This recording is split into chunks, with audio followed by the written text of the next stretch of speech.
Hello, welcome to my channel SA Ram. మనం ఇప్పుడు మాట్లాడుకుంటున్నాం ఇండియా వర్సెస్ నెదర్లాండ్. అలాగే ఈ మ్యాచ్ ఎవరు గెలుస్తారు, అలాగే మన ఇండియా టీం ఏమైనా చేంజ్ చేస్తా అలాగే వెళ్తారా, బ్యాటింగ్లో కానీ బౌలింగ్లో కానీ ఇంకా ఎవరు బాగా ఆడాలి, మన మ్యాచ్ ఒకటి సరిగ్గా ఆడలేదు, బౌలింగ్ ఎలా ఉంది, అలాగే నమీబియా వాళ్ళు బ్యాటింగ్లో ఎవరైనా ఆడుతున్నారా లేదా, ఏంటి టాస్ గెలిసే ఇవన్నీ మనం ఈ ఫుల్ వీడియోలో మనం మాట్లాడుకుందాము. ఓకే. ఇండియా పోయిన మ్యాచ్ అయితే పాకిస్తాన్తో చిత్తుగా ఓడించింది. పాకిస్తాన్ 1-సైడ్గా గెలిచింది మన టీమిండియా. 170 రన్స్ వేసింది, 6 వికెట్స్ కోల్పోయి వాళ్ళు 106కి ఆల్అౌట్ అయిపోయారు. అలాగే హైయెస్ట్ వరల్డ్ కప్లో హైయెస్ట్ రన్స్లలో అది థర్డ్గా ఉండేది, 170 రన్స్. అంతకుముందు ఒకసారి న్యూజిలాండ్తో, ఒకసారి శ్రీలంకతో వచ్చింది. ఒకటి 194, ఒకటి 180 సంథింగ్ ఎంతనో వచ్చింది. సెకండ్, ఇది థర్డ్ ప్లేస్లో ఉంది. అలాగే అబద్ధం చూసుకుంటే చాలా బాగా ఆడింది స్మృతి మందన. 68 రన్స్ వేసింది తను ఆ మ్యాచ్లో. అలాగే తనైతే చాలా బాగా ఆడింది. అలాగే రిచా గౌస్ కూడా ఫినిషింగ్ అయితే చాలా బాగా ఇచ్చింది. తర్వాత మా జమ్ము అయితే కొంచెం ఫెయిల్ అయింది తను. అలాగే తర్వాత మిగతా ఆర్మీ పవర్ కూడా కొంచెం స్లోగా అయినా కానీ ఓకే పర్లేదు, ఒక ఇన్నింగ్స్ అయితే తను ఆడింది. దీప్తి కూడా పర్లేదు, వికెట్ పడిన తర్వాత వచ్చి కొంచెం ఓకేగా ఆడినారు. ఓకే, బౌలింగ్లో కానీ అరుణ్ జైతి రెడ్డి కానీ, తర్వాత దీప్తి కానీ, తర్వాత శ్రీచరణి కానీ అందరూ బౌలింగ్ అయితే చాలా బాగా వేశారు. బౌలింగ్లో కూడా వికెట్ శ్రీరంగ్ కానీ, తర్వాత స్పిన్నర్లకు అయితే వికెట్లు కూడా బాగా పడ్డాయి. మూడు వికెట్ 5 వికెట్ ఆల్ కూడా చేసింది దీప్తి అయితే. జస్ట్ 10 రన్స్ ఇచ్చి చాలా బాగా బౌలింగ్ వేసింది తను. అలాగే ఈ పొద్దు మ్యాచ్లో కూడా నాకు తెలిసి మ్యాచ్ అయితే టీమిండియాకి పెద్ద టఫ్ అయితే ఏముండదు. టీమిండియా అయితే 1-సైడ్గా ఈజీగానే వెళ్తుంది, దాంట్లో అయితే ఏ డౌట్ లేదు. అలాగే ఇప్పుడు చూసుకుంటే ఈ మ్యాచ్లో కూడా ప్రీతి మందన చాలా ఇంపార్టెంట్. తన ఫామ్ అనేది మనకు చాలా ఇంపార్టెంట్. మనం మాట్లాడుకున్నాం నిన్న కూడా, తన ఫామ్లో ఉంటే తను బిగ్ నాక్స్ అనేది ఆడుతా అంటే ముందుకు వెళ్ళారు. ఇప్పుడు కాకపోయినా తర్వాత సెమీస్లోకి వెళ్ళేటప్పుడు కానీ, తర్వాత క్వాలిఫై, తర్వాత నెక్స్ట్ టాప్ 4లో ఉన్నప్పుడు, తర్వాత ఆస్ట్రేలియా, ఇంగ్లాండ్తో, వీళ్ళతో, సౌత్ ఆఫ్రికా, వెస్టిండీస్ ఈ టీంతో ఆడేటప్పుడు తన ఫామ్లో ఉంటే మనకు చాలా బాగుంటుంది. అలాగే జమీమా పోయిన మ్యాచ్ తనైతే సరిగ్గా ఆడలేదు. 7 balls ఆడే జస్ట్ 1 run ఏమో కొట్టింది. ఈ మ్యాచ్ నుంచి తన దగ్గర నుంచి కూడా ఒక మంచి నాకైతే ఎక్స్పెక్ట్ చేస్తున్నాము. ఆడాల తను కూడా, ఎందుకంటే పోయిన మ్యాచ్ తను సరిగ్గా ఆడలేదు. చూద్దాం మళ్ళీ పొద్దున్న ఆడుతుందో లేదో, నేనైతే ఆడుతుంది అనుకుంటున్నాను. అలాగే చూసుకుంటే హర్మన్ప్రీత్ కౌర్ తను పోయిన మ్యాచ్లో చాలా స్లోగా ఆడింది. 35 balls 36 37 runs చేసింది. స్ట్రైక్ రేట్ 100 ఉంది.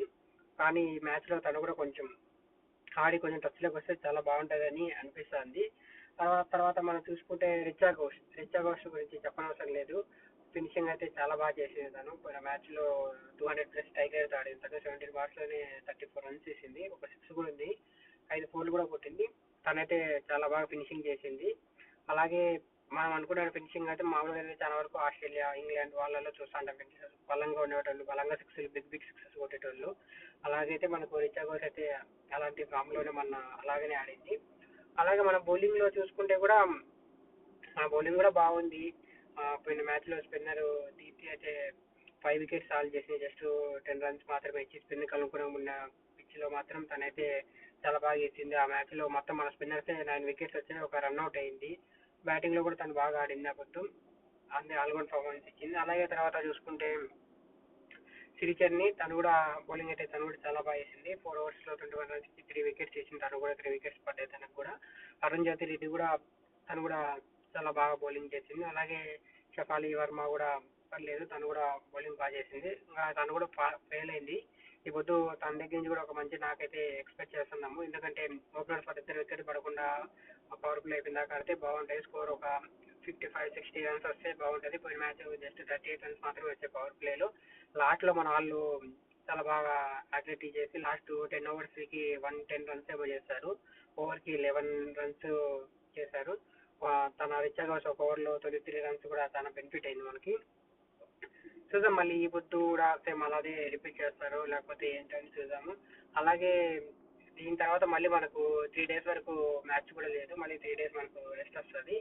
అలాగే తర్వాత ఈ పొద్దు 3 matches ఉన్నాయి మొత్తం. ఆస్ట్రేలియా, బంగ్లాదేశ్ ఒక మ్యాచ్ ఉంది, తర్వాత టీమిండియా, నెదర్లాండ్స్ ఒక మ్యాచ్ ఉంది, తర్వాత సౌత్ ఆఫ్రికా, పాకిస్తాన్ కూడా ఒక మ్యాచ్ ఈ పొద్దు జరుగుతాయి ఈ మ్యాచ్లు. అలాగే మనం చూసుకుంటే ఇప్పటికి ఇంగ్లాండ్, తర్వాత ఇండియా, ఆస్ట్రేలియా, బంగ్లాదేశ్, వెస్టిండీస్ అన్ని టీంలు ఒక్కొక్క మ్యాచ్ ఇది గెలిచున్నాయి. అలాగే మిగతా టీంలు అయితే ఓడిపోయినాయి. అలాగే నెదర్లాండ్స్ కూడా బంగ్లాదేశ్తో ఆడిన మ్యాచ్ అయితే ఓడిపోయారు. మరీ పెద్ద పర్ఫార్మెన్స్ అయితే వాళ్ళ దగ్గర నుంచి అయితే లేదు. జస్ట్ 139 రన్స్ ఏమో చేశారు, 8 వికెట్స్ కోల్పోయి 20 ఓవర్స్లో. దాంట్లో కూడా వాళ్ళ కెప్టెన్, నమీబియా కెప్టెన్, తను 50 రన్స్ వేసింది. తను 45 బాల్స్లో తను 50 రన్స్ చేసింది. తను స్ట్రైక్ రేట్ 101 ఎంతనో ఉంది, అంటే అంతకంటే ఎక్కువ లేదు. దాంట్లో 5 4లు అయితే ఉన్నాయి, 6 అయితే ఒకటి కూడా లేదు. స్ట్రైక్ రేట్ కూడా చాలా తక్కువగా ఉంది. తను ఒక్కటే చెప్పుకోగలదా స్కోర్ చేసిన తర్వాత మిగతా వాళ్ళు ఎవరు 16-15 రన్స్ కూడా 20, అందరు 20 బిలోనే ఉన్నారు. కొంతమంది అయితే సింగిల్ డిజిట్కే చాలా మంది ఉన్నారు. కాబట్టి వాళ్ళలో అయితే అంత బ్యాటింగ్ అయితే ఎవరు సరిగ్గా ఆడలేదు. మన వాళ్ళు టాస్ గెలిచి ఫస్ట్ బ్యాటింగ్ తీసుకుంటేనే బాగుంటుంది అనిపిస్తుంది నాకు. ఎందుకంటే మన వాళ్ళు కొంచెం బ్యాటింగ్ చేసినట్టు ఉంటుంది, కొంచెం బ్యాటింగ్ ఆడేట్టు ఉంటుంది కానీ నేను అనుకుంటాను. ఎందుకంటే వాళ్ళకి ఫస్ట్ బ్యాటింగ్ ఇచ్చినప్పుడు వాళ్ళు ఒకళ్ళు 120కి 130కి అవుట్ అయిపోవడం అన్నప్పుడు మనమే ఫస్ట్ బ్యాటింగ్ తీసుకొని మన బ్యాటింగ్ ప్రాక్టీస్ అనేటు ఉంటుంది. కొంచెం అందులో మన షఫాలి వర్మ కానీ, మన హర్మన్ప్రీత్ కౌర్ కానీ, తర్వాత జమీమా కానీ కొంచెం స్లోగా ఆడారు, అంత ఫామ్లో లేదు, టచ్ కాలేదు కదా.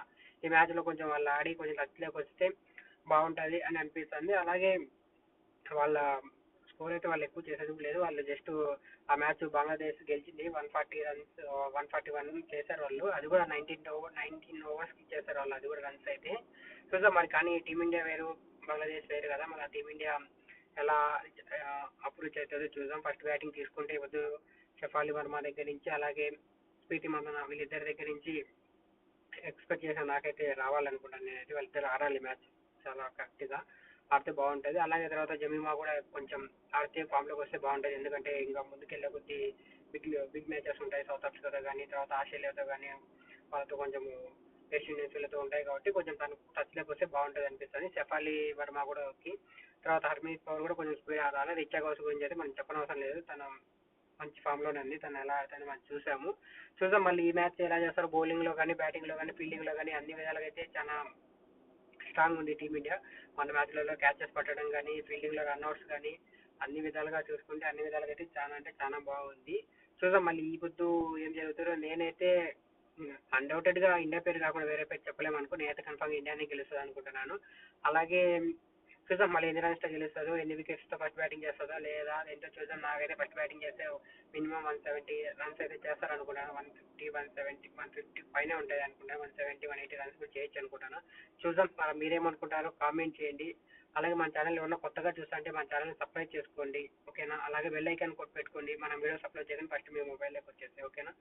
మీకు ఏమైనా డౌట్ ఉంటే కామెంట్ చేయండి, క్లియర్ చేస్తాను. ఓకే, ఇంతవరకు మన వీడియో చూస్తున్నటువంటి థ్యాంక్ యూ సో మచ్.